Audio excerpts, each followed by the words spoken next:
தஞ்சை அருகே 500 வாக்குப்பதிவு இயந்திரங்கள் பறிமுதல் செய்யப்பட்டது தொடர்பாக தமிழக தலைமை தேர்தல் அதிகாரி ராஜேஷ் லக்கானியுடன் எமது செய்தியாளர் ராஜன் நடத்திய நேர்காணலை பார்ப்போம். அதுக்கு தொடர்பே ஒண்ணும் இல்ல. இவிஎம் போல அதுக்கு மேல ஸ்டிக்கர் ஒட்டியிருக்காங்க. இது தொடர்பாக எத்தனை பேர் சார் கைது செய்யப்பட்டிருக்காங்க? இது கைது செய்ய வேண்டிய அவசியம் இல்லை. இதோட பொம்மை ஒரு 50 வச்சிருக்காங்க. இது எந்த நம்ம போலிங் ஸ்டேஷன் மாதிரியா போலியா பயன்படுறதுக்கு வாய்ப்பு இல்லை.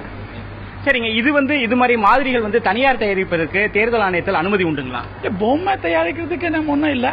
அவங்க பிரச்சாரத்துக்கு இது பொம்மை காட்டிட்டு எப்படி அமைங்க சொல்றதுக்கு அவர் ரெடி பண்ணிருக்காங்க. அது இதுக்கு தேர்தலுக்கும் இதுக்கு ஒரு ஈக்குவலன் கூட இல்லை. மீன்ஸ் அது பார்த்தா ரெண்டு ஒப்பிட்டு பார்த்தாலும் அது தெரியுது. ஒரு அட்டை பெட்டியில தயாரித்திருக்காங்க. அது பிளாஸ்டிக் கூட இல்லை.